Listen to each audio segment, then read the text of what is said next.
Welcome to Breaking Ground. I'm your host, Devin Kulka. On this show, we meet with industry leaders in the design, construction, and real estate industries. Today's guest is Jordan Karlik, principal and co-founder of JK Equities. We're going to talk with Jordan about some of the awesome projects he has in Chicago, in Long Island, and I'm really excited for the show.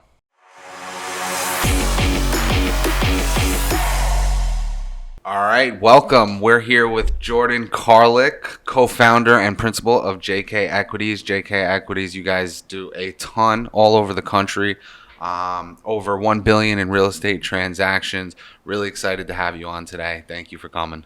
Thanks for having me, Devin. Appreciate it. So, I know you do a lot on Long Island and New York, but I want to start in Chicago. I know you got a lot going on in Chicago. I believe you're doing a 72-story high rise that has been in development for years now. How'd you get into the Chicago market, and what attracted you there? So I would tell you, Jerry, my father, my partner, has been doing business in Chicago since the early 80s, since I was born, so almost 40 years. And he was doing a lot of triple net lease transactions there. Long story short is one of these buildings that was triple net lease to a cold storage company went bankrupt, and over a series of events, he had the building back. He received the building back. And at that time, the South Loop of Chicago was coming into its own. And he saw the future, and he put a finance group together, and he redeveloped that asset. So it was really just by a matter of circumstance. He had a huge building back, a half million square foot building back at the right time, and he took a shot, and he turned that building into a 320 unit condominium building. Wow. Sold out in 18 months. Got a taste of development, maybe too good of a taste, and one thing led to the next, and that project, the development of that project started in the late 90s, and one project rolled to the next. And since that time, over the past 20 plus years, we've developed tremendous relationships, great people, great professionals, and have a real understanding of the market. And, that has led to, a bunch of transactions, probably a dozen, 15 transactions, with the biggest being 1000 South Michigan, which we acquired in late 2015 and is still under development and planning. It's funny. I've had a bunch of these podcasts, and a lot of times I do hear that that first project where it just all came together and you made it happen, and you get that taste, and you're off to the races from there. Yeah, I mean, as real estate developers, we're the eternal optimists, and I think Jerry got a very good taste of a very successful development. Timing was impeccable. And we just, as developers, you just sort of just keep it rolling until you can't anymore. I was talking to somebody the other day, and we were talking about blackjack, and I said, "Do you play blackjack?" And he was a developer, and he said, "It doesn't do it for me." I'm like, "What do you mean it doesn't do it for you?" He said, "I gamble every day. Like my money's on the table every single day, and it's way more than what the limits of blackjack is. But it's a risky business, but you have to manage those risks, and you guys do that very well." Yeah, we try to mitigate risk when we buy. Well, first of all, I think as a family, we like to play craps. Blackjack we think is a little boring. Okay. We like the action, but yeah, we try to mitigate the risk. We buy development, and we always have Plan A. There's always Plan B, and we try to have Plan C and Plan D. So we take risk. We try to manage the risk. We try to mitigate the risk by having contingency plans. But ultimately, the market is the market. And we do our best to understand the market, to anticipate changes in the market, and then ultimately adjust, to the market, which is challenging because some of these developments, could be a 10-year development. So we need to be able to withstand, multiple cycles. Other developments are more short-term, a year, 2, 3 years. So every deal always has its own specific business plan, has its own specific risks, and we try to do our best to plan. But we're firm believers in Murphy's Law. We expect the unexpected, but you have to be agile and willing to adjust. And we were talking earlier, and you were saying how originally it was for condos, and you now are doing it for rentals, and you're going back to raising capital, or you're putting together capital. Tell me how that transition happened, because I feel like you went from option A to option B. Yeah, so the building was conceived as a condominium building.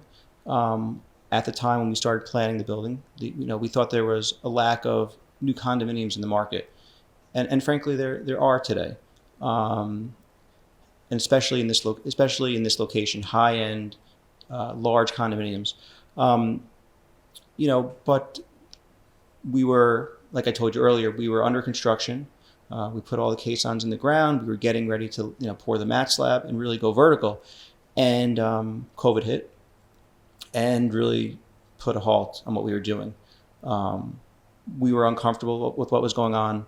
Our lender was understandably uncomfortable with what was going on. And we kept on sort of kicking the can down the road every 30, 60, 90 days to see what would happen. I think, if you turn back time this time last year, nobody really knew what was going on. We didn't understand the virus. So we had COVID. Then there was significant social unrest in this country. More COVID, more social unrest. And it was just, things just kept on getting pushed. And we got to a point last December where we decided to just officially cancel the condo project. We wouldn't be able to deliver the units in time per our contract for our buyers, so we refunded all the earnest money for our $100 million in sales. Wow. There was significant interest in the project. But we knew we had a great location, it was A+ real estate. We had a great design, so we reimagined the project as a rental project. And the building is the same. It's the same facade. The building's the same silhouette. It's just more dense. There's more units. And we think the deal is more financeable this way. And so we're currently out to the market for financing. We do have a term sheet from a lender. And we are also in the process of amending the zoning to allow for more density. And we hope to be in the ground, I would say, Q4 this year. Now, did Chicago see a similar exodus out of the city that New York saw? Yeah, Chicago definitely saw a similar exodus out of the city. But I will tell you, in working with our rental consultant, they have seen a surge in activity over the last 3 months. We are affiliated, or we work with probably the biggest rental company in Chicago. They're in the middle of a 700 unit building lease up. Over the last 3 months, they've leased up half the building. Wow.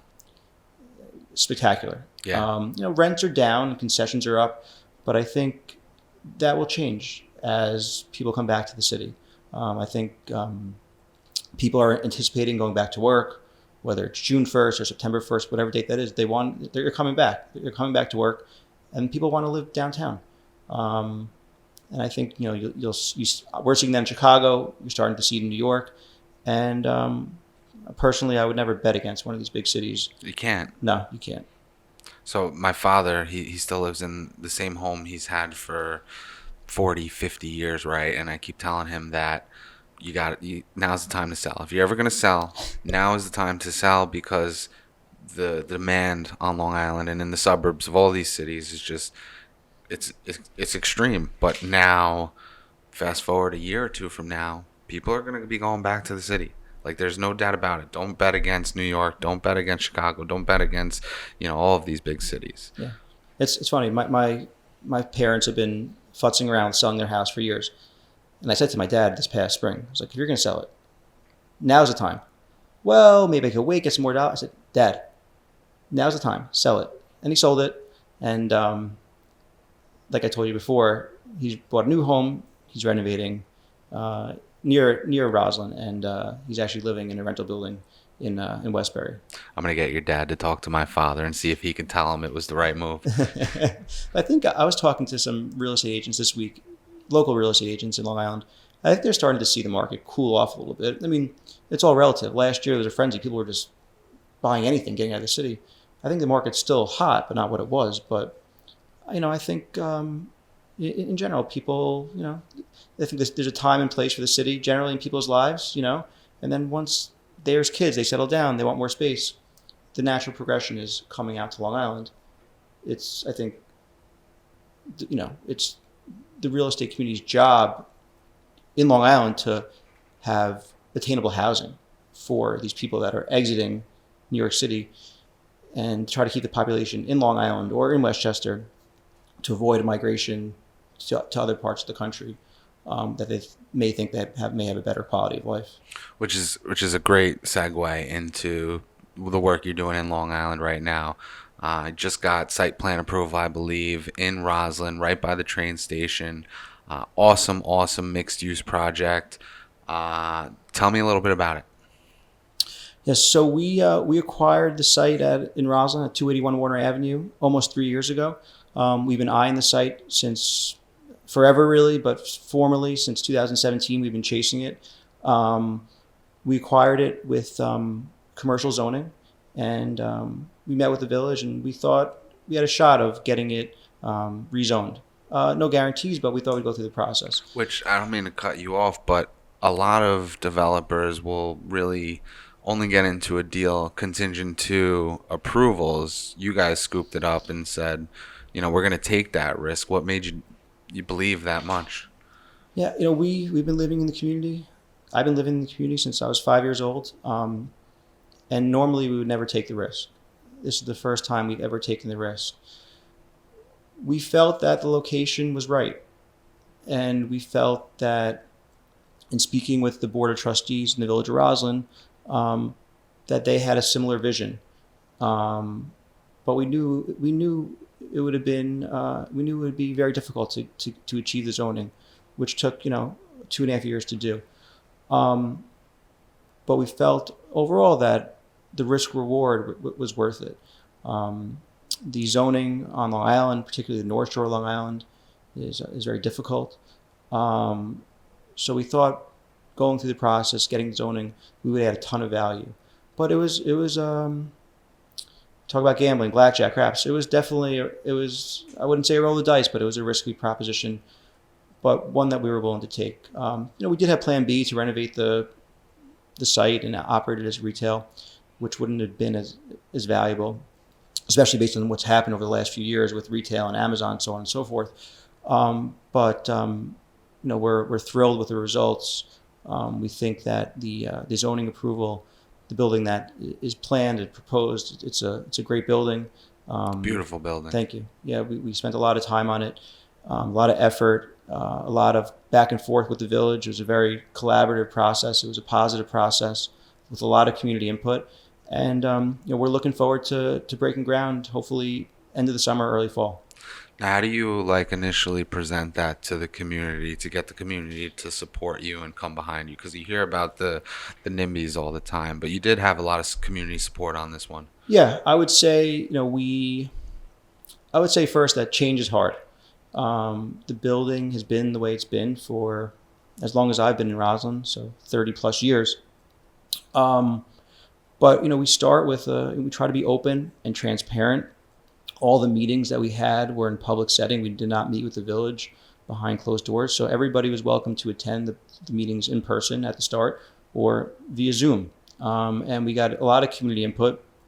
We met with not only the Board of Trustees, but we met with other stakeholders. Just being in the community, people always ask what's been going on. And I think people were ready for change. And I think there's a lack of quality rental housing in Roslyn, in the North Shore, and there's an unmet demand. And certainly on the retail side, I think now is a bad example because people aren't really using the train that much, but that will change. That area is really a retail desert. Besides the train station, you have a ton of kids from the high school who would frequent that area. And behind us, towards Willis Avenue, there's hundreds of single-family homes, and there's hundreds of condominium units. And if those people want a sandwich or milk or eggs, there's nowhere to go. You can go to 7-Eleven, but other than that, there's nowhere to go. So I think people are really dying for more amenities in that area, and that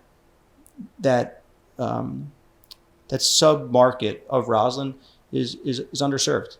And I think the retail will be extremely well received, and we think the apartments will be leased quickly as well. I think so too. Great location, great project. Uh, right now, one of the hot topics people are talking about is the volatility in construction material, and lumber's going up and down, really just up, and steel's going up. Uh, you know, I'm assuming years ago you underwrote this at a certain per square foot cost. How do you guys, work with the market and make sure the project's still feasible? Yeah, so I mean, we're constantly evaluating the construction market, constantly pricing out the project, and we've made changes recently. I mean, the building, I would say a year ago, if you asked me what the building was going to be, how it would be constructed, I would tell you steel podium with cold form steel above. Well, now the building is going to be constructed with poured in place concrete, and we think timber framing above, and that's how we're moving forward. So, if we spend a little bit more on structure, we'll have to spend a little less on something else. And I would say, when you squeeze one end of the balloon, the other side gets bigger, and it's a constant juggling act. And I think, the suppliers, manufacturers of various products, whether it's timber or tile, they recognize what's going on, and they're constantly innovating. So, 5 years ago, porcelain tile was one way. Now I could buy porcelain tile, and the average person wouldn't even know it's not marble.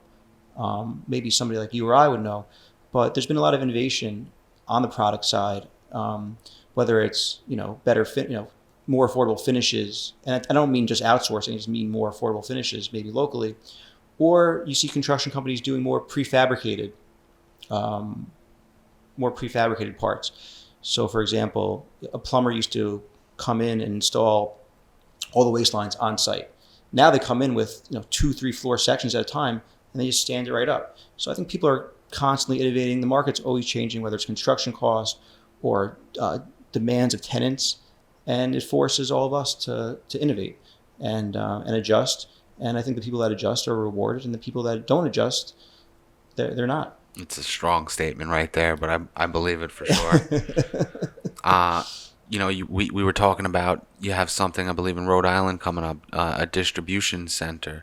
Obviously, distribution centers are hot right now, and the more e-commerce there is, the more you're going to see these distribution centers. Is that a asset class that you guys have always looked at, or is this just a great opportunity you're jumping in? Yeah, we've done industrial in the past. We've never done industrial ground up development, but we've done value add and heavy rehab, which, depending on who you talk to, you could make a strong argument that the rehab, especially heavy rehab, is almost more difficult than new construction.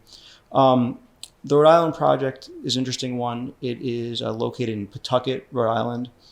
Pawtucket, Rhode Island is the neighbor to Providence. We haven't done any business in Rhode Island, but we got to know the area. So, Providence, Rhode Island is the third biggest population center in New England. Pawtucket was the birthplace of the of the Industrial Revolution, excuse me. And what you have there is you have a lot of old mill buildings. So our acquisitions team came across this opportunity in Pawtucket, 10-acre site, 3 miles to downtown Providence, on I-95, literally it was a mile and a half between 2 I-95 exits, so perfect. The issue there is, being in New England, which is similar to our part of the world, is the topography. The site has 30-foot elevation differences. Wow. From front to back. We're on a river. The water table is high. We have to demolish an old mill building that was built in 6 different sections, which is full of asbestos. So, but still, the real estate was A-plus real estate. And so I think people that were local sort of maybe got lost and didn't see the bigger picture. So we came in. The site was being marketed for 3 years. We saw it on LoopNet or wherever we saw it. And, they were asking $5 million. We came in, we made a lowball offer. They responded within 24 hours. So we sort of knew we had a deal. We made a favorable deal for ourselves. And over that period of time, we came to know the industrial market. Rhode Island is an underserved industrial area. It's sort of, it's not Boston, it's not New Jersey, it's in the middle, but there's still a huge population that needs to be served. And we are about to close on the asset in the next few weeks. We're in the middle of getting full site plan approval, and we plan to break ground, in the near future. We are pre-marketing it with JLL out of Boston, and we've had significant interest in that property to date. So we look forward to it, to breaking ground. We think it'll be a great asset for our portfolio. And the city of Pawtucket has been an unbelievable partner in getting this project off the ground, which is always nice. That's great. I feel like sometimes, have you ever seen, you step into a new market and they are like, big bad New York developer here. What are you doing here? How do you manage that? Yeah, You don't seem like a bad guy. You seem very nice. So I'll say that we always hire local. We don't want to try to impose our will anywhere. So whether it's Pawtucket or Chicago or even in Long Island versus New York City, we always hire local. And every time we don't do that, we always find ourselves in trouble. Right or wrong, I think there is still a stigma coming from New York. I mean, I lived in Chicago for many years, and when I told people I was from New York, they sort of get a funny look. But we always hire local. Yes, we build buildings, but it's a people business. The local relationships matter. So we always hire local. We hire local attorneys, architects, normally contractors as well.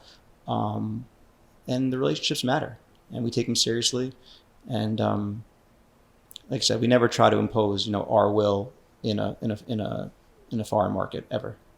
So I'm gonna leave you with one more question. How's it like working with Pop? Working with my dad is great. It's a gift. I'm thankful for it. I get to see him almost every day. He's an amazing guy. If he would be great to have on the show and tell you his story. But he is he's born in Poland, raised in Israel, came to the United States at 10. Sort of epitomizes the American dream. Was never given anything in his life. Worked hard, and he's always a good reminder to keep the big picture in perspective. And things are never as good as they seem, never as bad as they seem. And he's a great person to bounce ideas off. And at the same time, he lets me do what I want to do and sort of learn from my own mistakes. And it's a great experience, and I wouldn't trade it for anything. And the apple doesn't fall too far from the tree. You're an awesome Thank you. guy as well, and your father is incredible. Really appreciate you coming on today. Thanks. Gonna take you up on having your father eventually also. And thank you. Thanks a lot. Appreciate it.